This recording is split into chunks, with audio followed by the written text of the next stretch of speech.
Hacks in Marvel Contest of Champions, reverse engineering Marvel Contest of Champions. This is what this video is all about. A really interesting topic. It's something that I've had on my slate of videos to make for a good chunk of time, but I've never found the time to kind of like just look into this and also watch the videos in association. So I'll include some links in the description when it comes to Blizzard 25's work on this particular topic. He's got his own YouTube channel, go and check that out. But I did find this quite fascinating, and I did say that I would kind of spend some time just kind of watch some of these videos, which were from live streams, that looked at how easy it is to reverse engineer Marvel Contest of Champions. And you might be thinking, like, why is this an interesting topic, relevant topic? Well, it's all about modding, cheating, hacking, all that particular stuff.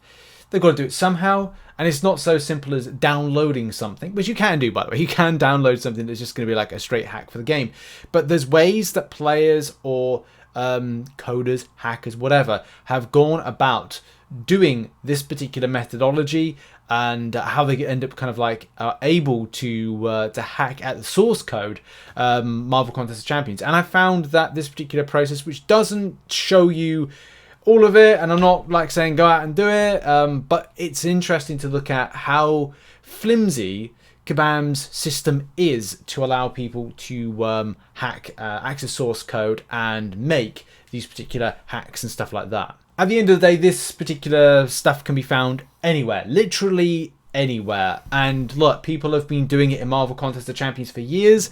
And believe it or not, shock horror, oh my god, people will continue to do it. That's just the thing. People will continue to hack in Marvel Contest of Champions, unless Kabam have some kind of way of dealing with this, and as well what we're going to see, maybe a better way of kind of dealing with the particular source code, etc, etc. And maybe it might be interesting for Kabam to kind of like take a look at these particular videos, also, you know, look at some previous stuff and you know, stuff like that. So the question, like, first of all, shout out to Blizzard who contacted me and said, please let me help stop modders from ruining game. I made this video, as you can see how easy it is to modify, and even if you don't let me help you, hopefully you can take the advice and give and fix some of the things I point out. So, you know, welcome to, you know, Kabam, look at this. I also got tagged in, say if you could get the message out, I know your days are busy, etc. Thank you for the consideration. And yeah, I really wanted to kind of like look at this a bit more, and I apologize for not kind of getting this video made sooner.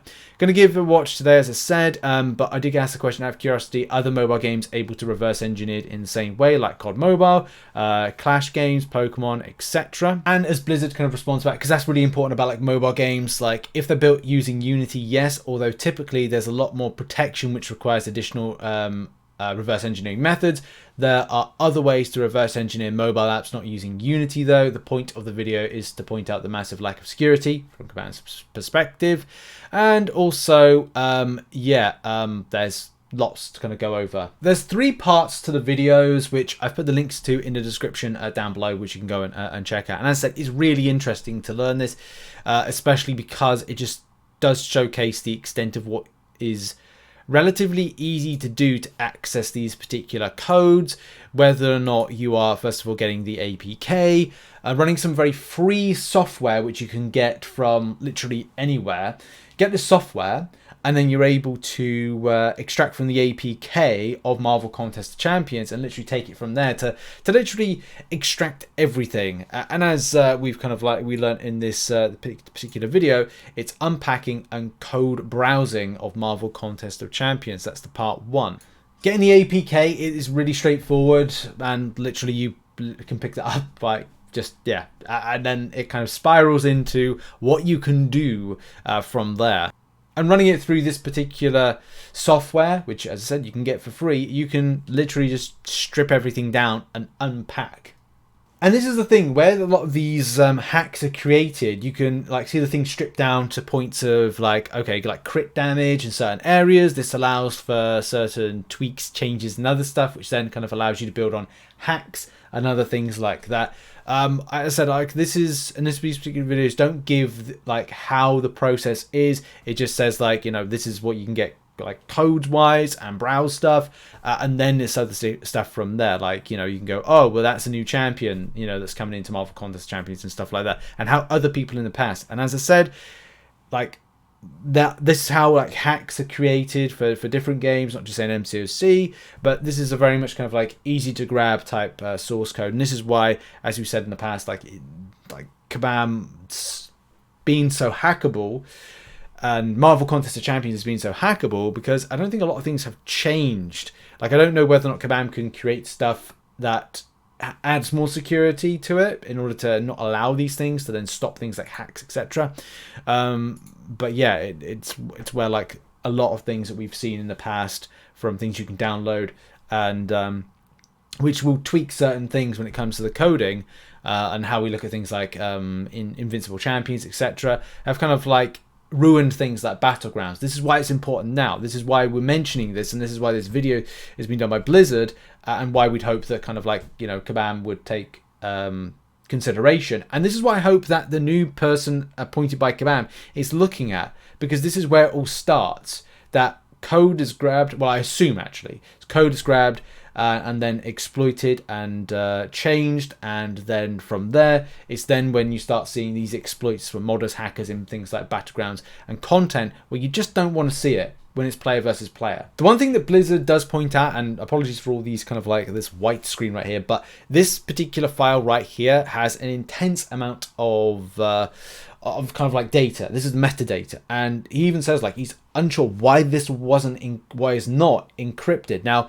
do bear in mind this was sort of a little while ago, but you know, this is something that I hope that Kabam are able to kind of like stop allowing this so freely available, because it does open up the possibilities to be exploited. Blizzard goes on to say this particular point that you're literally like allowing like how things are done to be shown to the world. And again, it's a surprising element of, look, if someone's picking up and is going like, why are Kabam doing this, then, you know, this is something Kabam should look a bit more. And how many years has this been available for people to see? As I said, I'm not an expert in this particular field, but if somebody's, you know something in the field, going like, right, well, why is this so readily available? It's so damn weird. All of the videos that are produced by Blizzard are incredibly fascinating. You can even see the full process. I mean, look, there's a lot of software downloads of things in order to allow you to see this particular code, exploit it, and stuff like that. So it's not going to be done in like 5 minutes unless you're like really kind of like well up and knowledgeable about these particular things. This particular thing I've got on screen right now, which again, like you might just, it was like a load of numbers and kind of coding and stuff like that. It's interesting because what it is mail items. There are modders that are able to send themselves in-game stuff, like mail stuff, but also some of these are coding for particular events, which again, I find like quite fascinating that people are able to do this. Look, you know, this is, and have access to this, which again boggles the mind as to like how from that particular source code and how it's been able to be exploited off of the APK can lead to players, modders, being able to exploit stuff in such a way that they're sending stuff to themselves, they're able to do more damage, they're able to make it seem as if they're able to smash through other champions, get through things like Abyss, like in a just click of the fingers, stuff like that, create apps that exist on the app stores which do hack a mod and stuff like that. At this point, I want to just go back to something that Kabam like posted on the 2nd of December, which is, you know, one of the key reasons that we've kind of synergized this kind of video with what was being discovered with this is that taking Kabam at their word of things when it comes to like additionally, the game team will continue developing new tech to further streamline the process and combat cheaters. But what new tech? Is that going to be new tech to tackle the cheaters and stuff like that? They say, as always, the battle against cheaters will be fought on a long road, but we want to reassure you that this has been taken very seriously. And that's just the thing, taken seriously to a point of, well, what are how are these modders being able to access these particular elements of code?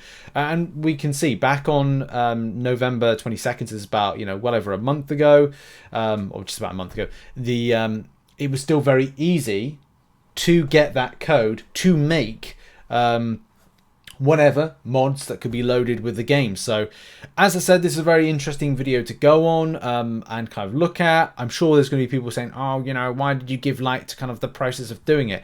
Well, look, it just goes to show you, 8 years this game's been running, and no improvements have been made to the extent of how players, modders can access this stuff.